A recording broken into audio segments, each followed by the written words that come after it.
Hey everybody, welcome to I'm Not Crying, You're Crying, the show about anything and everything because it's our show. I'm here with Juan. Hey. And Jay. Hello. And I'm Sean, and this is our theme music. Yeah, not that.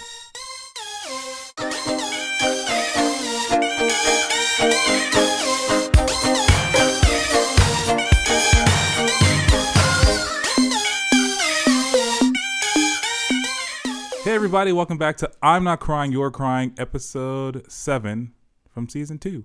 Guys, we're in episode 7 of season 2. Who would have thought? Who would have thought? I mean, I think that makes us 14. 17. 17? Oh, see, obviously I didn't go to school. I grew up too fast. 17 in dog years. 17 in dog years. Fuck my life. That means we're 87. Jesus Christ. 17 in dog years means we're 87. Is that really how dogs age? Well, they usually die around 12, 15 years old. So fuck, we're on the way out, guys. We're on the way out.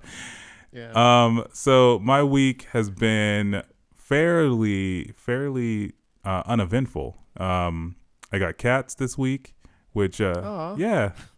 What? How many cats? You know, the original plan. He's a crazy cat guy now. No. I want to be referred as the cat daddy. Oh, hello, cat daddy. Why not the pussycat daddy? Because that's vulgar and offensive. The original plan, Jay, was to get one cat for my daughter who wanted a black and white cat named Joey. It was very specific. I don't know why. But then we ended up getting another cat where my wife had a bleeding heart for. She was like, I don't know what's going to happen to this cat if we don't take her. So now we have two cats. We have a cat named Onyx, who is a black tortoiseshell cat, which basically means that it's a cat with a bunch of different colors in it. And then we end up getting a little black, white, and gray cat, or a black and gray cat with a white and gray cat with black stripes named Joey. My daughter has gone Elmira on some of them. So if you're familiar with Tiny Toons, she just wants to love them, hug them, and squeeze them, and pet them. And Jesus, we have to rip the cat away from her before she kills them. What was the first cat's name? Onyx. Onyx and Joey? Yeah. Oh, yeah. Man. Dude, I hope you like cleaning because cats are disgusting, man. You know, it's been a whole 7 days. 7 days. You know how much cat shit I've cleaned up? A lot. Yeah. Do you still have a cat, Jay? Yeah, I have Grisabella. What was the cat that ran away? Fudge. Thank you for bringing painful memories back into my life. Yeah.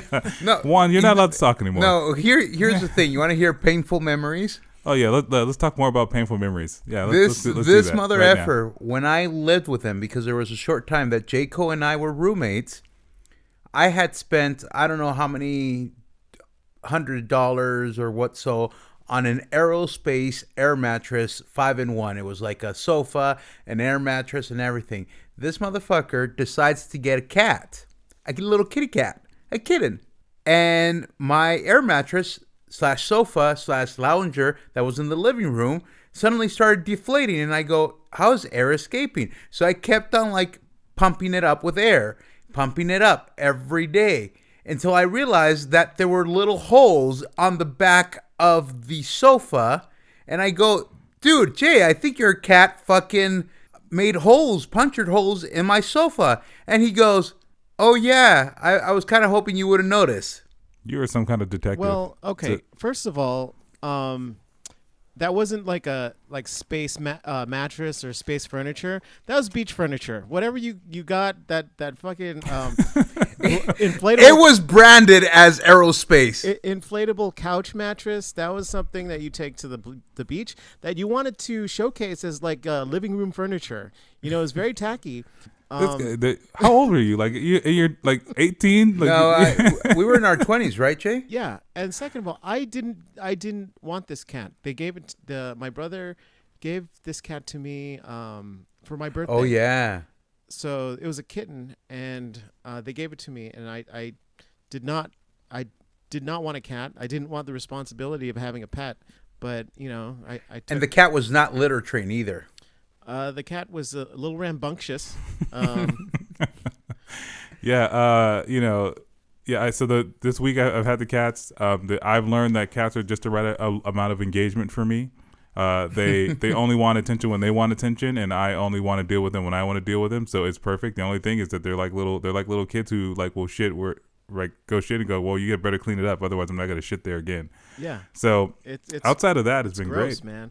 You know the cat that I have, I see her every once in a while. You know, I don't see her every day, but sometimes she'll hang out in the living room, and then we'll catch eyes, and then I'll go, hey, and then she'll go, oh hey, and that's about it. That's our interaction.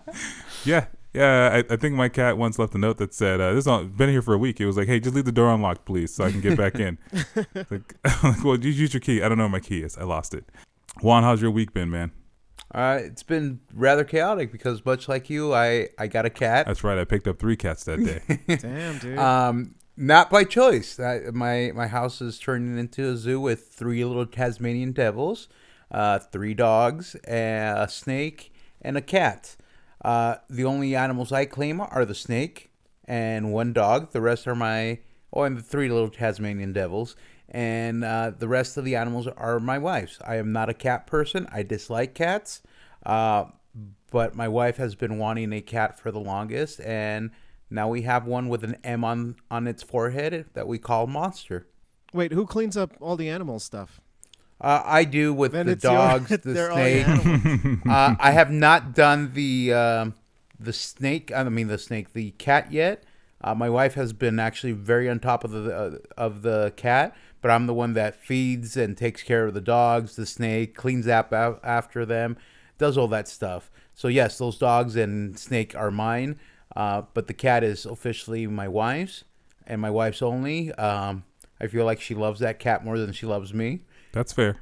And the cat has a natural hatred towards my older dog, Charlie, and a dislike for my son, probably because he sees my son as another 2-legged dog that tries to like shake him. How does he showcase his hatred? He growls.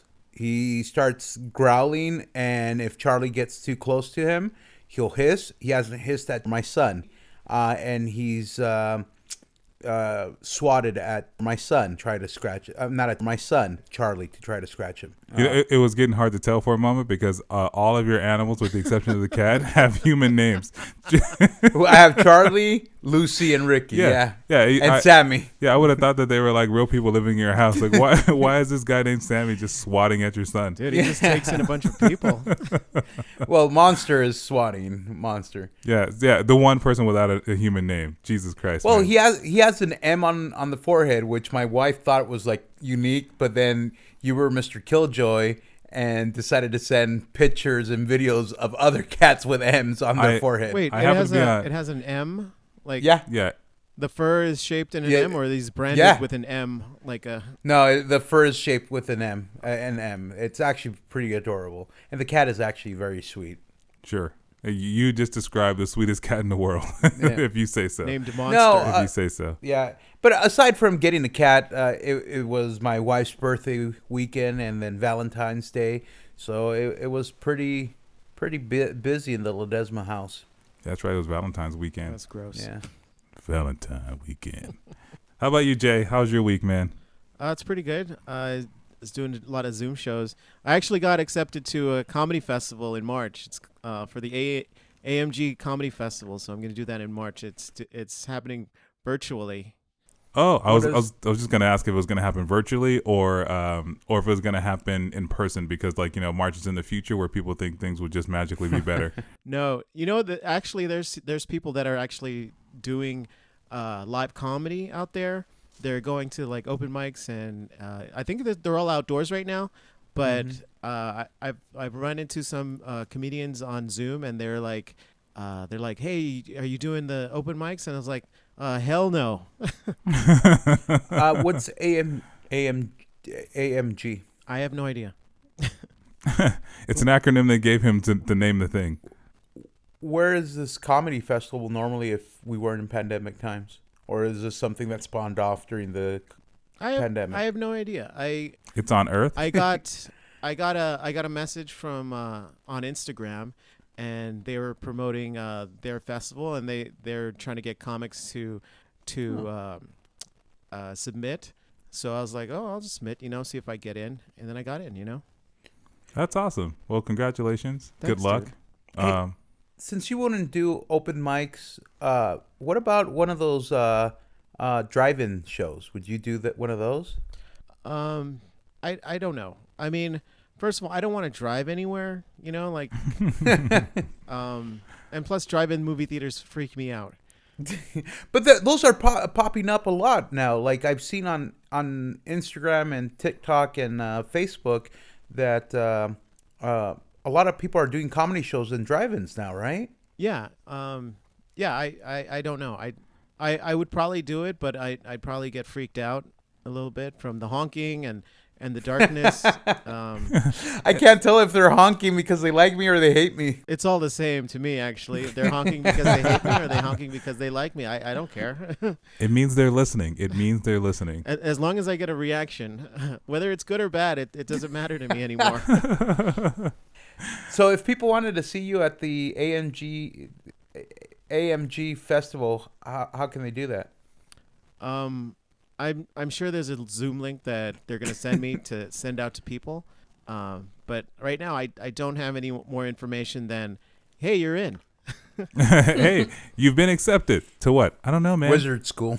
You know what? If he comes back able to do magic, I'm gonna be pity pressed. Fuck, who am I? I'm Juan tonight. I'm fucking Juan. Hey, fuck you. I'm gonna be pretty pissed that I can't do magic. I didn't pick to be a comedian. I'm going to be the new Penn Gillette. Oh, that'd be awesome. That would be awesome. Oh, wait. You mean this could be a magic school, and he could come back and do better magic than Juan? I mean, many people do magic better than Juan. So You know what? Juan can do good magic. It's just his presentation is very bland.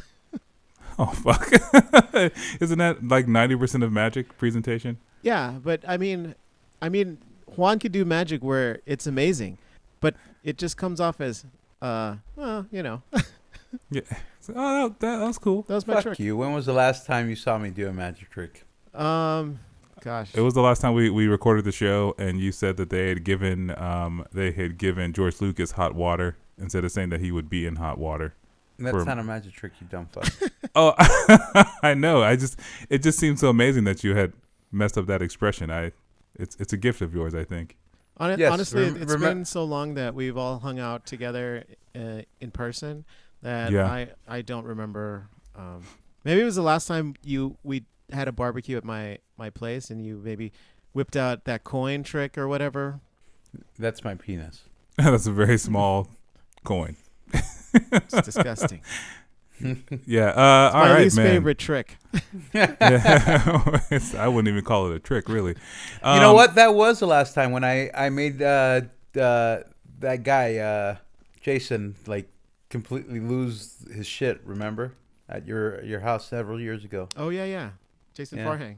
I didn't want to say his name. Well, he's famous now. He's All 2 listeners now were stock Jason Farhang. Yeah, I know. Yeah, It's like I'm glad we had a good week. Before we get into today's topics, everybody, remember you can follow us on Facebook, on Instagram, and Twitter at INCYCSHOW.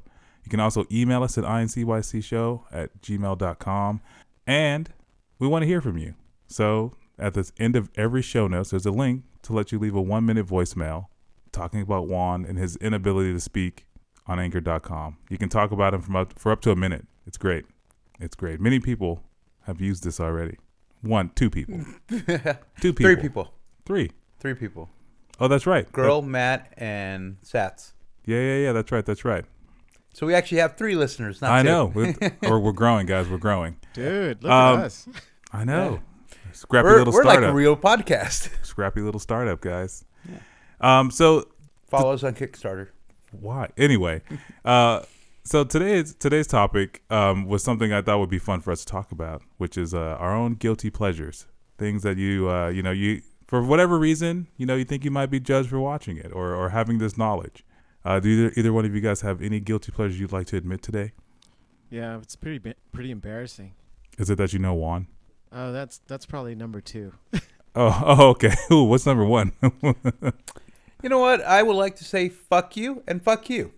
That's I feel like So- that means nothing. So every time you hear the word "fuck you" out of Juan's mouth tonight, you take a shot. Yeah, seriously. I mean, let's save that for the drinking episode. spoiler alert. I like to watch the anime that's not very masculine. You know, Sailor Moon. Here's the thing about Sailor Moon. I haven't watched the show, but I have heard the theme song to that show so many times, and Do you mind love singing it. it a little bit? I haven't. Yeah. I haven't heard it. Dun dun dun dun dun. Fighting evil by moonlight, winning love by daylight, never running from a real fight. She is the one named Sailor Moon. Yeah, it's great, man. It's so. I've never heard it in English. Why? I just sang it in English. What This is language? the first time I hear it in English. What language are you listening to it in? Oh, I love it in Japanese. If I could sing it in Japanese, I would sing it in Japanese because it's so much better. But So much more emotion. as far as guilty pleasures, I love listening to that song. I will go on YouTube and I will find different covers of people singing that song, and I will That's pretty intense. watch it on loop. So wait a minute. You don't even like to sit down and watch the show. You could just listen to the theme song over and over and over. Yeah, it's Wow. it's the same. Like I realized when I watched the Thundercats as a kid, I think I only watched it because I loved the theme song so much that it was stuck in my head while I was watching the show that I didn't understand the show at all because the theme song was playing throughout the entire time I was watching it. You know, the theme song that stuck to my in my head as a kid, Teenage Mutant Ninja Turtles. That's everybody. Oh, It's yeah. Really? Everyone knows that song. It's that's how you learn that Michelangelo was a party dude. Yeah. Cowabunga! Yeah, it's that song is great. That song is great. It's definitely like staple 80s like cartoon theme song. Oh yeah. That was a song you would sing on Saturday morning. Yeah. That's like you go find a blue rag and put on whatever color rag you want to put on your face to mimic the turtles. That's how good that theme song was. When You were a Leonardo guy. I was. when the arcade game came out and the theme song played in the arcade, I lost my shit, dude. I was like, oh my god, they made this happen. Hey, Jay, I have a dumb question. How did you discover that you just loved the Sailor Moon song? Like, did it just get stuck in your head one day? Did you? You never watched the anime, so how did this you come across it? The anime would come on like early morning. When I was in high school, they would play the anime early in the morning, and like I would hear the theme song for the Sailor Moon. Then I'd never really watched it, but that song just gets stuck in your head. So like years later, it's just playing. Like songs just stay with you, for your life. Like songs, and they'll just come back, and you'll Different Strokes. Are you gonna sing Different Strokes? No. Then why'd you bring it up? That's one of the songs that just pops up out of nowhere. I could be driving, and then suddenly I'm like, oh. Whenever I get a song stuck in my head that from nowhere, it just reminds me of that scene in Inside Out where there's people who are working on the memories and they're like, oh, we got to put this Triple Mint Gum song back in their head. Triple Mint Gum, and it just goes. That has to be exactly how it goes in my head. Mind my own fucking business in traffic, and boom. yeah. How about you, Juan? Jay had something. Oh no, go ahead. How about you, Juan? You have any guilty pleasures? Well, I've said this time and time again.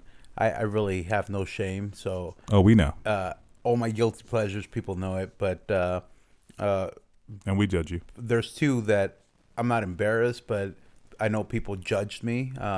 First one was I was really into Grey's Anatomy for I think 2 or 3 seasons. So let me stop you right there. Are you a McSteamy or McDreamy? I don't know the difference. I just know that's a thing. Pick one right now. McDreamy. Who was that? Patrick Dempsey. That's weird, dude. Why do you know that? Okay. Yeah, but I did watch it for I think 2 or 3 seasons, and then I stopped. And then the other guilty pleasure. Wait, why did you stop? Yeah. Did you because did you were ashamed of yourself? no, I just lost interest in the show. Wait. Is it because your man crush left the show, or? No. My man crush left the show like in like season 7 or 8. He got killed off. Was that McDreamy. really? Yeah, he got killed off. I don't know why. I think in the real world he got Did he there was a disagreement with the showrunner, and she's like, "Well, fuck you, I'm killing you." God damn. But I liked the storylines at the very beginning, and then what's the guy's name? George O'Malley, T.R. Knight left the show. Isaiah Washington. Isaiah Washington. Got kicked out of the show because of. I heard that he was like hard to work with though. Yeah, but he also said like some derogatory terms about T.R. Knight. And then he at the Emmys he's like, just so you guys know, I didn't refer to him as an F word.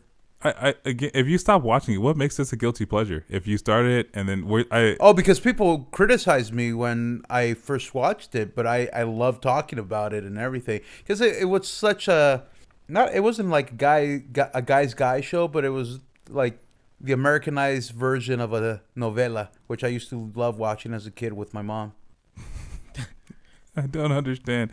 I don't. So you don't know what a novela is? No. I know what a novella is. I just I don't understand how you just stopped watching this thing that was a guilty pleasure like halfway. Like okay, I'm done. I'm done being watching this. It went away. If you but say so. like if I were to sit down, if I was told, hey, I need you watch Grey's Anatomy, I would probably watch the first 2 or 3 seasons. It's kind of like Heroes. Well, you watch the entire thing, but Jay is like season 1 is I'll take that one and drop the rest. I would take probably up to season 2 of Grey's Anatomy. Dean Morgan, Jeffrey Dean Morgan, was in it as well. Well, I mean, it's not exactly a guilty pleasure if you don't watch everything. Yeah, it's like you were like you just don't want to admit, like you just said you admit openly. Do you know what a guilty pleasure is? Yeah, I enjoyed watching Grey's Anatomy. No. I didn't ask you to state what you just. Okay.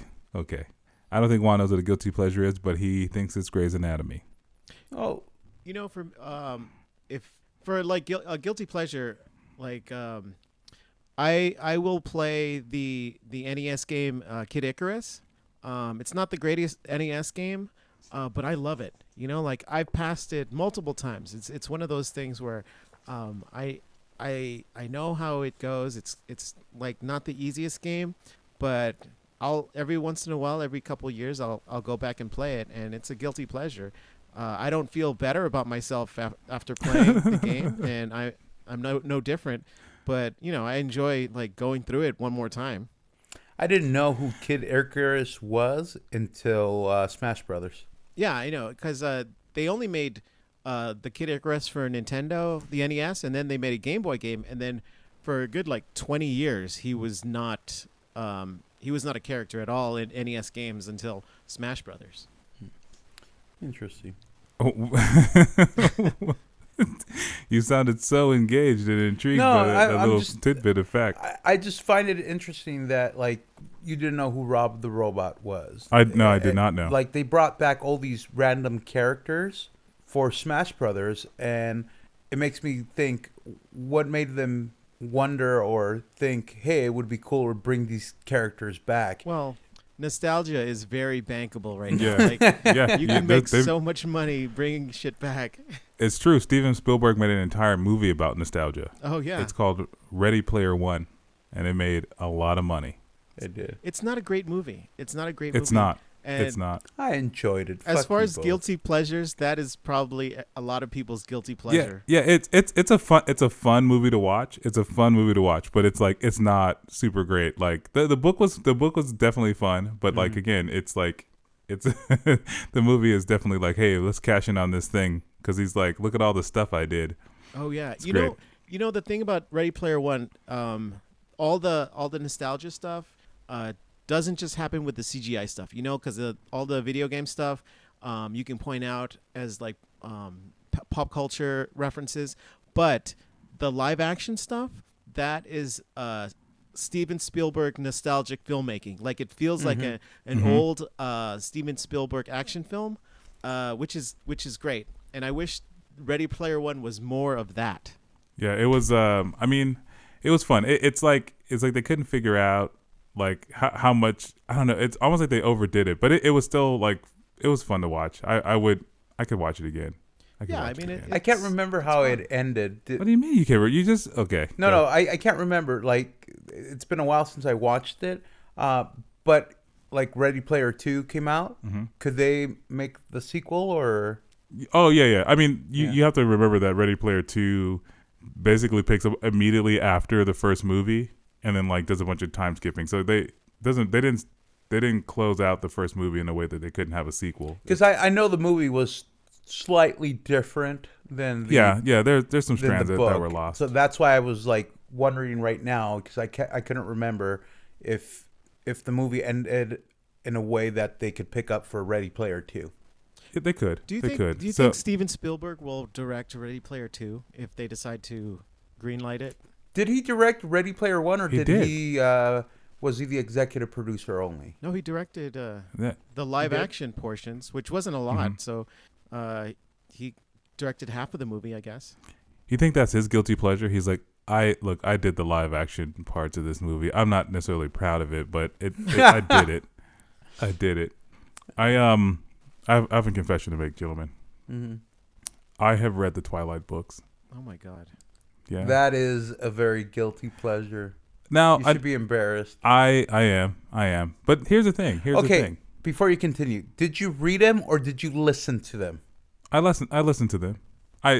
The content, the story is still exactly the same. No, but it's even worse. Sure. Okay. It's like somebody's narrating it as a bedtime story to you, and you're tucked away and ready to go to Washington. I feel like to see glitter vampires. Have you read the Twilight books? No. So my wife had a book club. And she wanted as a good and as a good husband, she's like, you should read these books so we can talk about them. So I did. I didn't enjoy them, but I do enjoy lording the fact that I can prove that these kids didn't actually love each other. Well. Like, because if you know anything about Twilight, it's a love story between a vampire and a basic. Wasn't it like a triangle? It was like Bella, Jacob, and Edward, right? Yeah. Who? Bella? No. Yes, Bella. Jacob. Okay, I think it said Jack Up. I'm like, who the fuck is Jack Up? Jacob and Jacob? Edward, yeah. Right? Jacob was the werewolf, right? Yeah. Jacob was the werewolf, but Jacob was the, it was a super buff. He was the brother. Russian cousin. He was the wild man. I'm Jacob. So I have a deep, I won't say a deep knowledge of, but I have a very good knowledge of the Twilight books that like I'm not necessarily proud that I have, but whenever people talk about Twilight and how good they are, I break it down for them and tell them that the kids weren't truly in love. And I would do it now, except I feel like it would make me. I'm actually kind of curious. Do it now. Wait, I have a question before. Yeah. Yeah. Go ahead, Jay. How much closer to your wife did these books bring you? So here's the deal. So she never read them. So here's the deal. She finished these books and we talked and we got to the end of it, and I had given her my theory, which I'm going to give to you in just a moment. That and she's like, I don't want you to read anything else of mine ever again. because you're just trying to take the fun out of them. But you do that with everything, man. Yeah, I can't help it. No, you like find stuff that people like, and then you try to dissect it to a point where it shows them you're stupid for liking it, or this is why you're wrong for liking it. That's and then you go, but I still loved it myself. That's every like episode of House. Yeah. You mean tell me that I'm House? Yeah, that's great. Basically. I'm basically no. House was a genius. You're just a dick. You sound like you just described House as a genius. House was a dick. Yeah, he was a dick, but he was a genius. He knew his shit. The things I'm going to tell you about Twilight right now. He considered himself a genius, but he was more of a dick. His peers considered him a genius as well. I don't think so. I fucking love that show. I think Don't his peers dare tarnish it. Hugh Laurie's a god. Fuck off. Jesus Christ. Okay, you want to take his dick out of your mouth for a second? Dr. House, please. He told me to call him Gregory. You can put that cane anywhere, sir. Oh, come on. Why do you guys always have to go to a dark place? You are the one who basically was like, come here, Mr. House. I'm sorry, hold on. Dr. House. Come here, Dr. House. You can put that cane anywhere. Oh, cat daddy. Yeah, so Juan, to answer your question, so the Twilight books take place over four books and 5 movies. It tells the story of Bella and Edward and how they fall in love and how there's a triangle. There's a third person in that triangle, Jacob, the werewolf. So for a long time, if you're not aware, there's like Team Jacob, Team Edward, and Team Jacob, and that's what that all stems from. Now the werewolves hated the vampires, right? They do. That's just normal lore. If I'm being honest, Twilight had some good vampire lore. It's interesting. It's weird, sparkly shit, but it was interesting and unique. Anyway, but They're so glittery. So here's my argument for why Bella, the protagonist, and Edward, the co-protagonist, whatever you call them, were not ever actually in love with each other.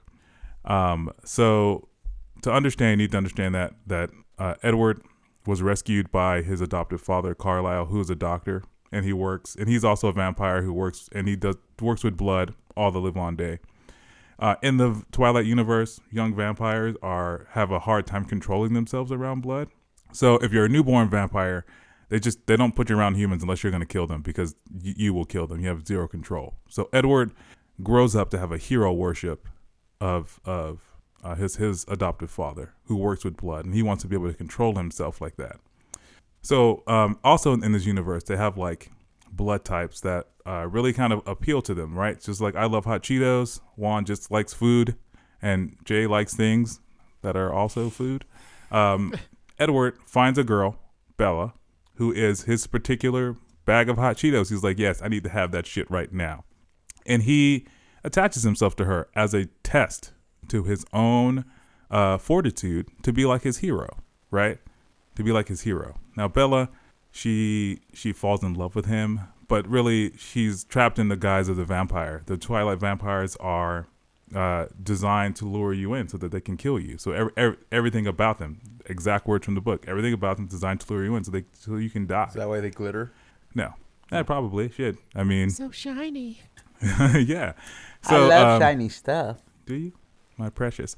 So anyway, so get to the third book where Edward leaves her and she's in withdrawal. So she's in withdrawal from the idea of like whatever that shit is that's making her want to be around Edward. Like she's in withdrawal. She's like a drug to her.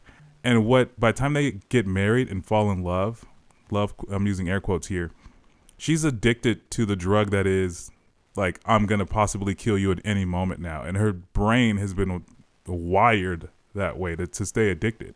So the only person to actually love her was this werewolf kid.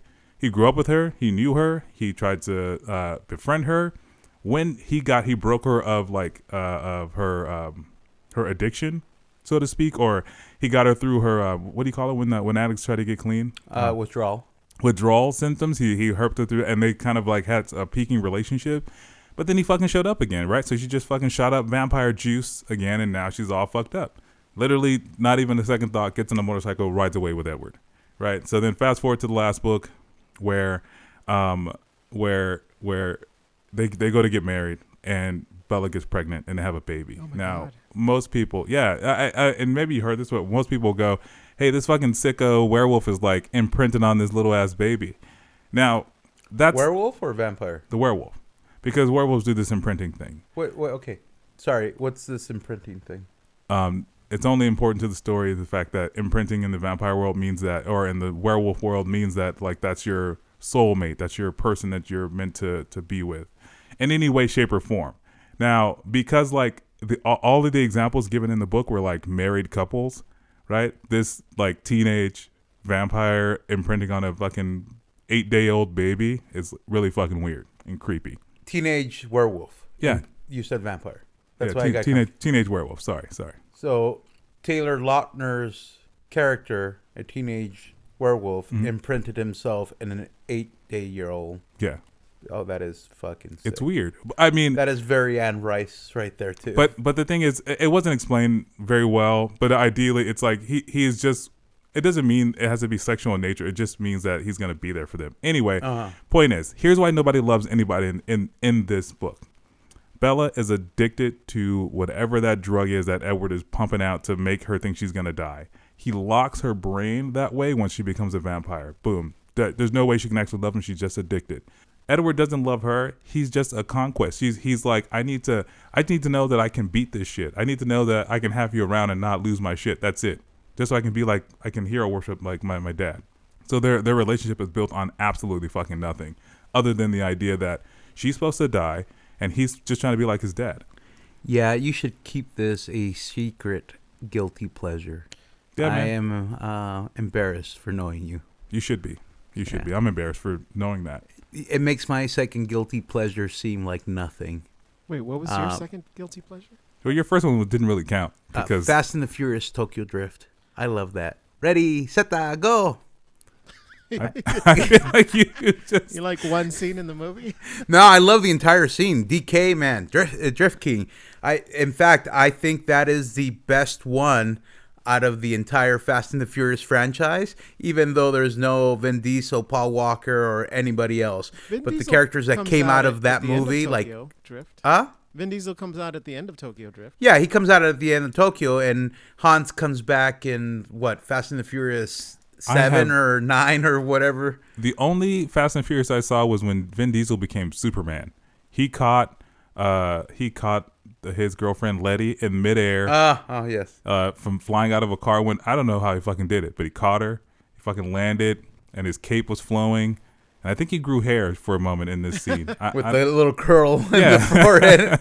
Yeah, I don't fucking know. I think that was the Fast 6. Fast 6. Whatever one that was, where he was flying in the air. It was graceful. It was beautiful. Yeah, no.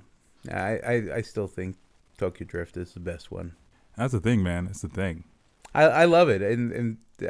But I mean, like, the movies, again, I don't know if this counts because the Fast and Furious, it's a franchise worth, like, billions of dollars. Yeah, but a lot of people discard Tokyo Drift as the worst movie in the franchise, and I actually think it's the best movie in the franchise. And I wish they would have carried on more on the drift lifestyle.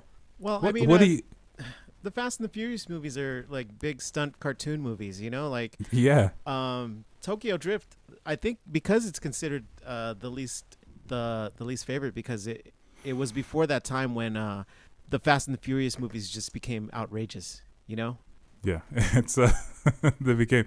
Is that when they started to be outrageous? I think when once they brought back Vin Diesel and they brought in The Rock, that's when it just became this big cartoon like this. Vin Diesel came back for Fast and the Furious 4. Yeah, but they reintroduced him at the end of Tokyo Drift. Yes, they did. You know, the one thing I do appreciate about Fast and Furious is that and you guys know I love time travel, is that their timeline is all jacked up. Yeah, it is. So it's like, I think Fast Tokyo Drift is like at the end of the series, right? Yeah, well, forget about the whole timeline being jacked up. They bring people back from the dead like there's no tomorrow, because Letty had died, but she didn't die. She just got saved and had amnesia. Hans died in Tokyo Drift, but he's not dead anymore because he came back in some sort of timeline jack up. It's ridiculous. You know, the fact that you know these little plot points is very impressive for the Fast and Furious movies. It's coherent. You know, the best thing about the whole Tokyo Drift, and this is where you're gonna judge me for being a fat fuck, is that Hans is eating in almost every scene, man. Which one is Hans? Yeah, Hans is the silent guy that takes the American under his wing and teaches him how to drift. Who's the American? I don't know his name or character name, but he's the main guy in the movie. Sure. Ludacris. No, Ludacris came out in Too Fast, Too Furious. Bow Wow. He was in Tokyo Drift, yes. Is he the American? No. I don't think I know what you're talking about anymore. Yeah.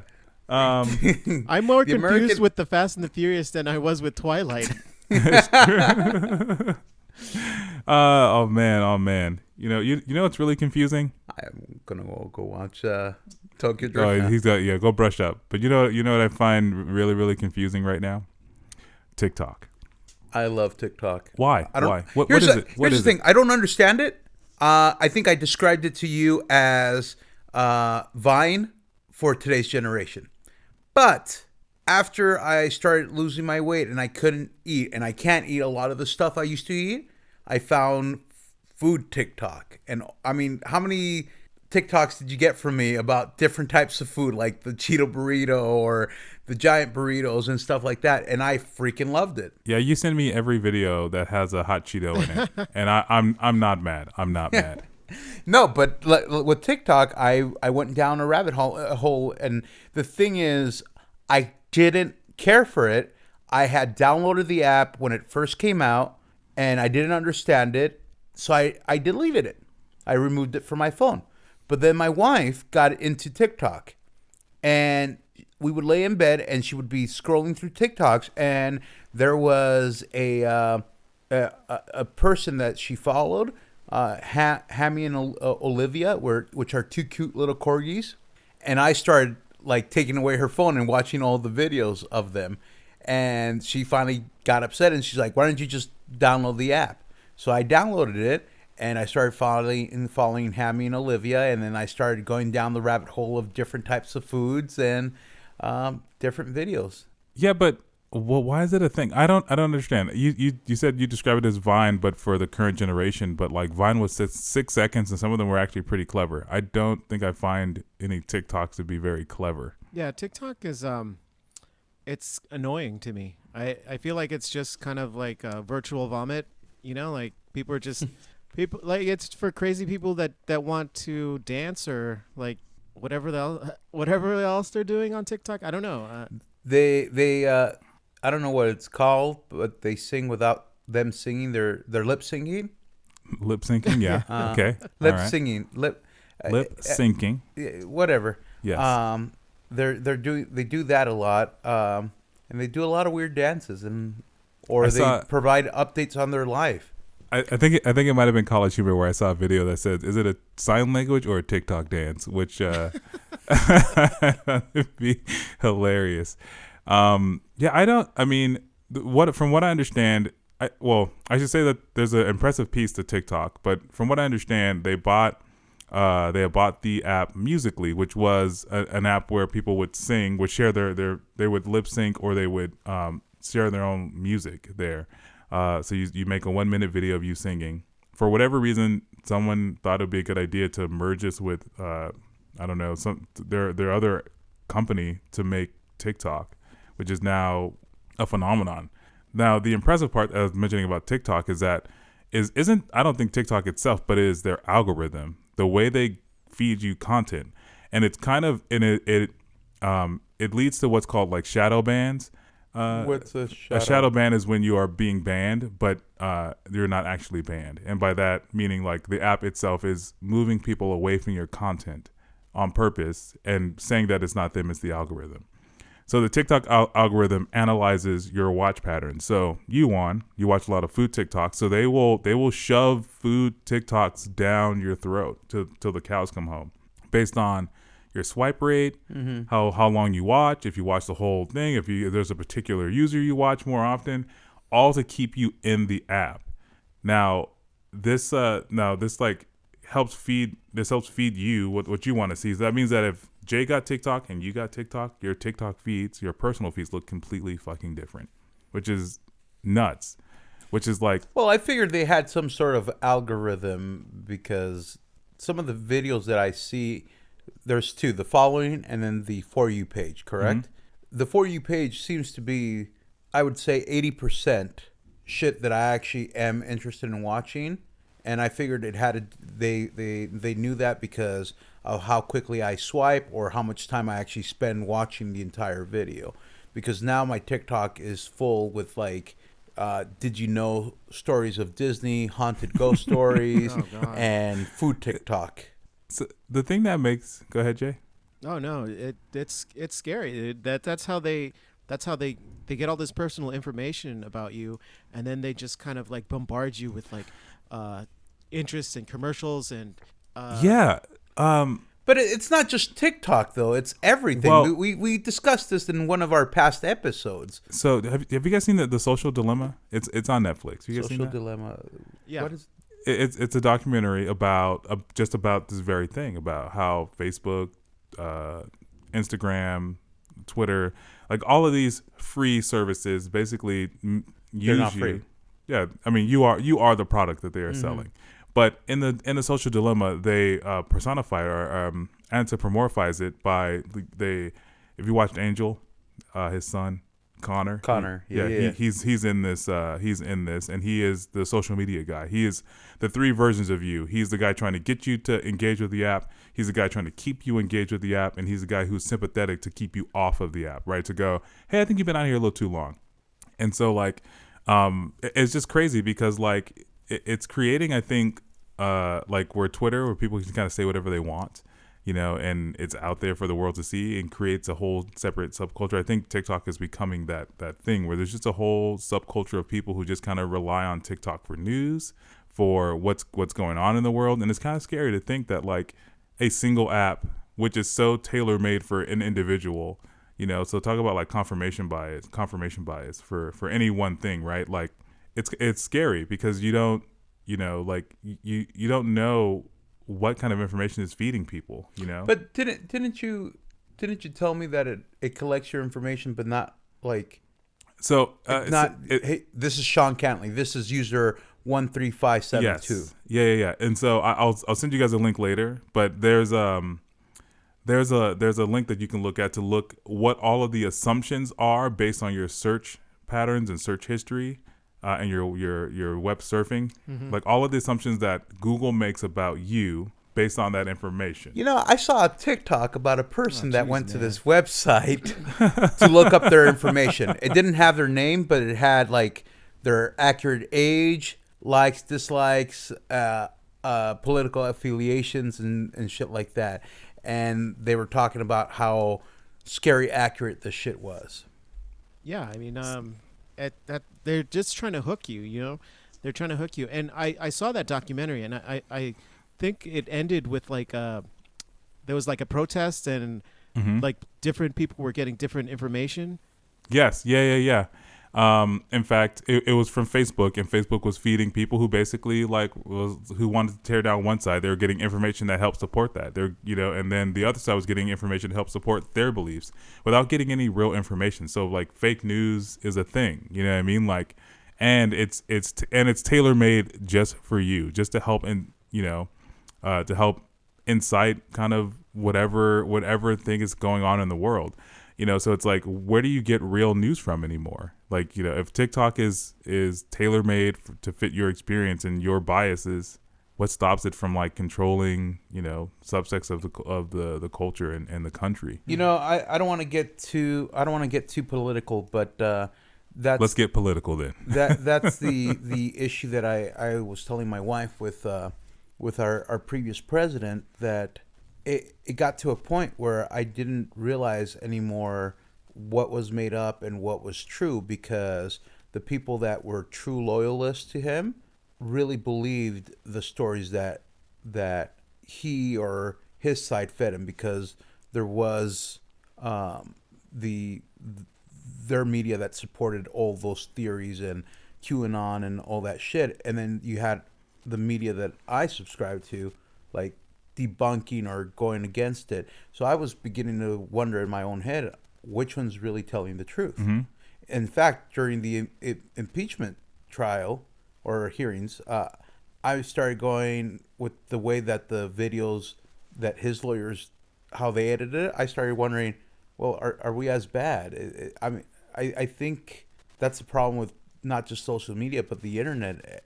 Anybody has a forum now to really corrupt the truth. Well, you know, everyone thinks that they're right, you know, and they look for people with the similar beliefs, so that supports their theory that they're right, you know. So it's just kooky. It really is kooky, man.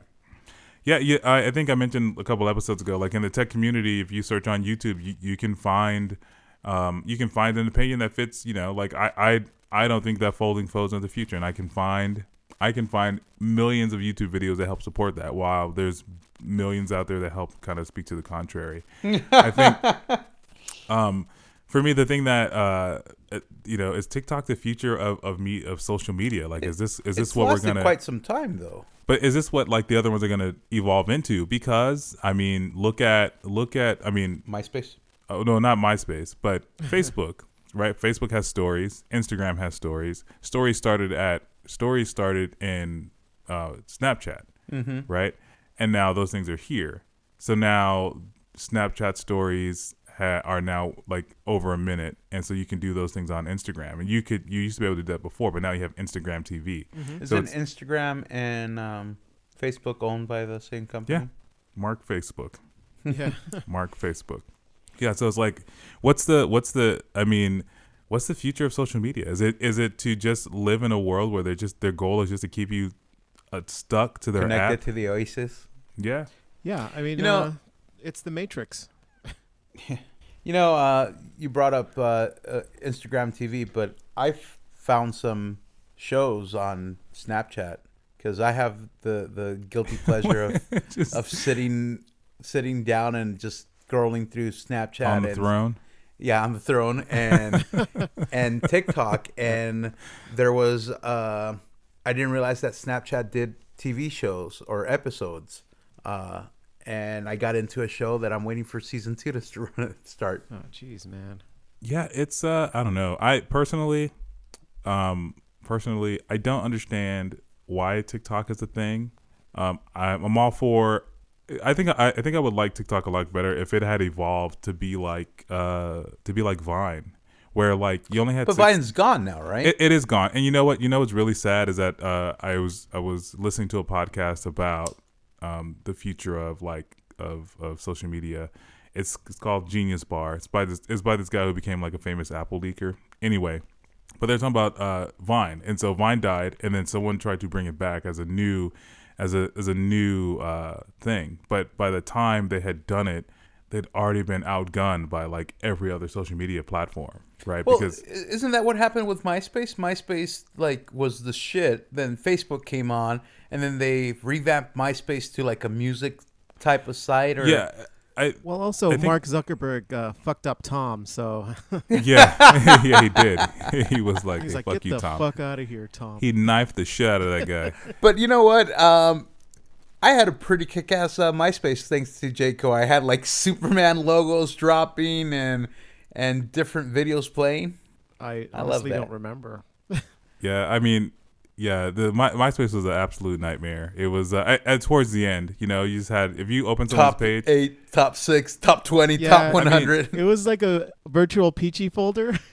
yeah, and then if you open the wrong person's page, it took because this is all on dial-up, mind you. It could take up to 5 minutes to open someone's page because fucking they have midis and rolling photos and all kinds of crazy shit happening in the background. I'm like, you know what? I quit. Yeah, when MySpace was the thing, that's when Jay and I were roommates, and he had gotten good at like copying and pasting the code into the thing. So I had like, he had jazzified my page with like different rolling photos. Changed my top 6 to like top 20. Why would you want why would you want to gratify that many people to think that they were that important to you? Dude, I got into fights with people because they weren't on my top like 8. Yeah. It's ridiculous. It's ridiculous. The things that mattered back then. And the funny thing is that that TikTok will never the TikTok generation will never understand that struggle of like, am I in their top 10? Did I make it? That's a good thing. That's actually a good thing. Yeah, the top 10, top 6. It started off as top 6 and it kept on evolving. Yeah. But that's a dark point in our generation's history, I guess. I feel like that's the starting point of like virtual depression. That's where people started being self-conscious. I'm not in their top 6 anymore. Yeah. That's true. That's true. It's very, very true. And then you would go and complain on AIM about it because because we couldn't text each other. Is AIM still a thing? No, they shut down AIM not that long ago. Like I want to say a year or two ago. Dude, I want to see the people that are still using it. those Just 8 people still. Those I have to assume they're pedophiles. I have to assume. Just sitting in some chats. They're all calling each other gross through. Yeah, in an internet cafe somewhere, trying to lure people over. You're gross, man. Yeah, it's like, no, you're the gross. You're still on here. Oh my god. I think guys, I think we come up on time. I think we come up. Juan, are you done? Yeah, I think I'm done. I'm glad you sound so committed to it. Well, everybody, thank you for listening. What's one of your guilty pleasures? And are you trying to get TikTok famous? Let us know. We want to hear about it. Juan, tell them where they can tell us. You can tell us on Facebook, Instagram, or Twitter. Just follow us at INCYCSHOW. You could also email us some of your suggestions or comments, or stronger worded letters at INCYCShow@gmail.com, or just plain yell at us or make fun of the fact that I can't put one word or 2 words together by leaving us a voice message at the link in our show notes. Lastly, we have merch. Get your very own I'm Not Crying, You're Crying shirt. Just follow the link in our show notes. Sean, Jay, have a good night, guys. Good night. Good night, everybody. Good night. Penis. Yeah, you would. Is it pendulets? In your mouth.